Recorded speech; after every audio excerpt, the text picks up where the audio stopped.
Good morning friends, welcome back to my channel life with Prachi.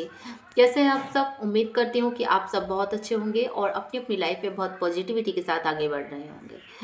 और जैसे कि जो लोग मेरे चैनल से नए जुड़े हैं उन सब के लिए मैं बता दूं कि मेरा नाम प्राची है और मैं एक हाउसवाइफ हूँ और मेरा एक बेटा भी है। और मैं डीएलएड फोर्थ सेमेस्टर में हूँ अभी। मेरा अभी फोर्थ सेमेस्टर का एग्ज़ाम नहीं हुआ है और प्लस मैंने सीटेट का एग्ज़ाम भी दिया था और जिसकी आंसर की आ गई है, अभी रिजल्ट नहीं आया है। और नेक्स्ट मैं यूपी टेट की प्रिपरेशन करती हूँ और मैं अपनी प्रिपरेशन जर्नी मैं आप सभी के साथ यूट्यूब पे शेयर करती हूँ। तो अभी कुछ दिनों से, अभी 5-6 दिन से मेरी थोड़ी सी मतलब तबीयत ठीक नहीं थी, तो इसीलिए मैं व्लॉग शूट नहीं कर पा रही थी।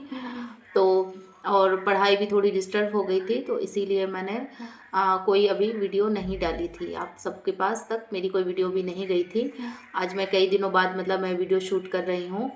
और इस समय सबसे ज़्यादा मतलब वो लोग टेंशन में हैं जिन्होंने मतलब सीटेट का एग्ज़ाम दिया था और सीटेट का एग्ज़ाम दिया था और आंसर की आई, तो आंसर की से मैच करने पे जैसे जिनके मतलब जैसे कि जनरल कैटेगरी वाले जो हैं उनको 150 में से 90 मार्क्स लाने हैं क्वालिफाई करने के लिए, और जो SC ST OBC वाले हैं उनको 82 पे वो लोग क्वालिफाई माने जाएंगे। तो जिनके अभी जो मतलब जो कैटेगरी वाले लोग हैं, अगर जिनका जैसे कि 81 मार्क्स बन रहे हैं, तो वो लोग सोच रहे हैं कि क्या मेरे 1 मार्क्स बढ़ जाएंगे। अगर बढ़ गए तो मतलब अच्छा है, क्वालिफाई हो जाएंगे। और अगर कम हो गए तो फिर क्या करेंगे। और जो जनरल कैटेगरी वाले हैं जिनके जैसे कि 89 बन रहे हैं या फिर मतलब बिल्कुल 90 बन रहे हैं, उनको भी टेंशन हो रही है कि अगर 1 मार्क्स अगर मेरे कम हो गए तो क्या होगा, मतलब इस तरह से। तो मतलब मैं बता देना चाहूँगी कि मतलब इसमें मतलब टेंशन लेके फ़ायदा क्या है, टेंशन लेके कोई मतलब बेनिफिट तो होना नहीं है। अब तो जो होना है वो तो होगा, लेकिन जो लोग जैसे कि 1 मार्क्स से मतलब अगर क्वालिफाई नहीं हो पा रहे हैं, तो जैसे जिनके 81 आ रहे हैं और वो कैटेगरी से हैं, SC ST या OBC से हैं, तो वैसे 1 मार्क्स बढ़ने के चांसेस होते हैं। 1 मार्क्स बढ़ सकते हैं। और जिनके जैसे कि जनरल कैटेगरी वाले के लिए अगर 89 मार्क्स हैं, तो मतलब बहुत ही ज़्यादा पॉसिबिलिटी है कि मतलब 1 मार्क्स से क्वालिफाई कर जाएंगे वो लोग। तो 1 मार्क्स मतलब बढ़ने के तो चांसेस हैं, लेकिन जिनके जैसे कि 3 मार्क्स या 4 नंबर कम आ रहे हैं जिनके, उनको मतलब उनके लिए थोड़ा सा मुश्किल हो जाता है। लेकिन कोई बात नहीं, अगर जैसे मतलब कोई बात नहीं, मतलब कोई इतना बड़ा वो नहीं है। मतलब अगर चलिए जिनका जैसे सीटेट अगर क्वालिफाई नहीं भी होता है, तो जुलाई के लिए तो जैसे यूपी टेट के लिए तो डिक्लेयर कर ही दिया है कि 2, 3, 4 जुलाई को मतलब यूपी टेट का एग्ज़ाम होना है। तो जैसे कि मतलब जो लोग यूपी का शिक्षक भर्ती के लिए जो भी तैयारी कर रहे हैं, तो उनके लिए तो मतलब अगर सीटेट क्वालिफाई नहीं होता है तो जैसे कि यूपी टेट के लिए अच्छे से प्रिपरेशन कर सकते हैं वो लोग। और यूपी टेट क्वालिफाई करके और जब यूपी में आएगी शिक्षक भर्ती, तो वहाँ पे वो सभी मतलब एलिजिबल हो जाएंगे। तो इसीलिए अगर जैसे सीटेट अगर क्वालिफाई नहीं भी हो रहा है, पहली बात तो मतलब आप सभी जो भी हैं रिजल्ट का वेट कर लीजिए। रिजल्ट आ जाए तभी उसके बाद ही मतलब कुछ कह सकते हैं, है ना। तो और अगर नहीं भी क्वालिफाई होता है तो कोई मतलब दिक्कत वाली बात नहीं है। नेक्स्ट अभी पहले तो यूपी टेट की प्रिपरेशन है।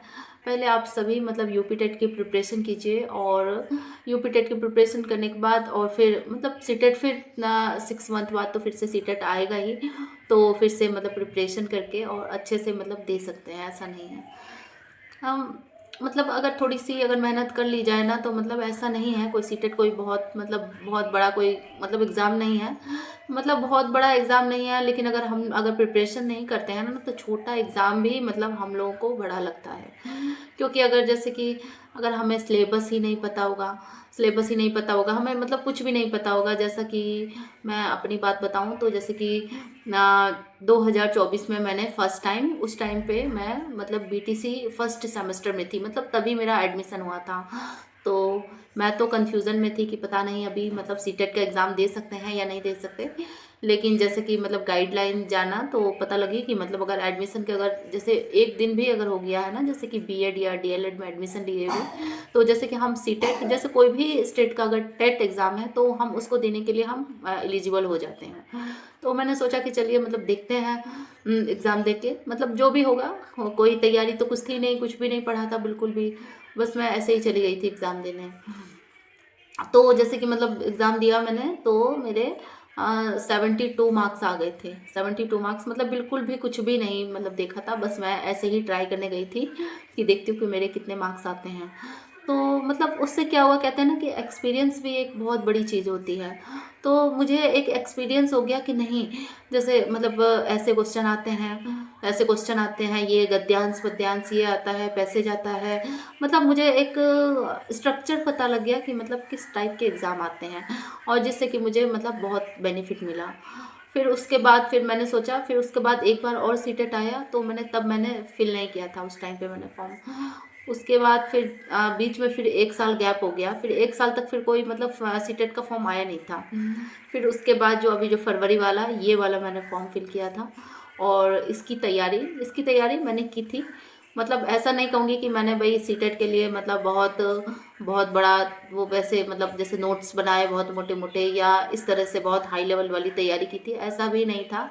लेकिन हाँ, मैंने मतलब सिलेबस को देखते हुए, मॉक टेस्ट को देते हुए, जैसे मतलब सिलेबस के अकॉर्डिंग और जो PYQ के अकॉर्डिंग मैंने मतलब तैयारी की। और मतलब वैसे तो यूट्यूब सचिन एकेडमी का मैंने बैच भी लिया था सचिन। और लेकिन यह है कि बैच से तो मतलब बहुत ज़्यादा ऐसा नहीं हुआ कि सीरियल वाइज मैंने सारी क्लासेस देखी, ऐसा नहीं। लेकिन हाँ, सर जैसे सचिन एकेडमी पे सचिन सर जैसे कि यूट्यूब पे 8 बजे डेली क्लास लेते थे, तो उस क्लास को मैं मतलब मिस नहीं करती थी कभी, मैं उस क्लास को लेती थी।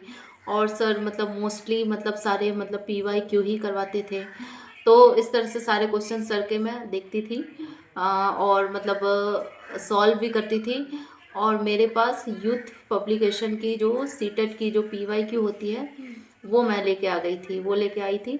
और उस पर मैं प्रैक्टिस करती थी। जैसे कि अगर मेरे पास पूरा जैसे कि ऐसा नहीं हो पाता था, जैसे कि आप सभी जानते हैं कि मैं एक हाउसवाइफ के साथ साथ मैं एक मदर भी हूँ, और घर के काम भी होते हैं।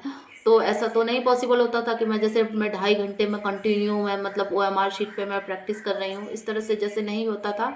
तो मैं क्या करती थी, जैसे कि मैं सेक्शन वाइज मॉक टेस्ट देती थी, जैसे कि CDP का दे दिया, फिर कभी EVS का दे दिया 30 क्वेश्चन के, कभी इंग्लिश का दे दिया। इस तरह से मैं सेक्शन वाइज मैं कैटेगरी में बांट के तब मैं उसको मतलब मॉक देती थी। और कुछ मॉक टेस्ट जैसे कि ऑनलाइन, जैसे ऐप पे सचिन एकेडमी के ऐप पे सर के मॉक टेस्ट थे। तो मतलब ऐसा नहीं है कि मतलब कुछ फुल भी दिए हैं मैंने, जैसे कि मतलब 2.5 घंटे का टेस्ट, 150 क्वेश्चन के, मतलब इस तरह का भी मॉक टेस्ट मतलब दिया मैंने। तो बुक के नाम पे मेरे पास बस वही PYQ थी, यूथ पब्लिकेशन की, और प्लस मैं यूट्यूब से पढ़ती थी, यूट्यूब से। तो इसी तरह से मतलब मैंने अपनी प्रिपरेशन की, और जो भी मतलब मेरे मार्क्स बने, अभी मैंने बहुत ज़्यादा अच्छे से मैंने मैच नहीं किया है। जब मेरा फाइनल रिजल्ट आएगा मैं तभी डिक्लेयर करूँगी, तब मैं आप सभी के साथ अपना मार्क्स शेयर करूँगी। और आप सभी के कितने मार्क्स आ रहे हैं आप सब कमेंट में बताइएगा ज़रूर, और आप सब किस चीज़ की प्रिपरेशन कर रहे हैं ये सब बताइएगा ज़रूर कमेंट में। और अगर आप सबको अगर मेरी वीडियो अगर अच्छी लगती हो तो प्लीज़ मेरी वीडियो को लाइक कीजिएगा और सब्सक्राइब करके जाइएगा। और कल फिर मिलती हूँ एक नई वीडियो व्लॉग के साथ, तब तक के लिए बाय बाय।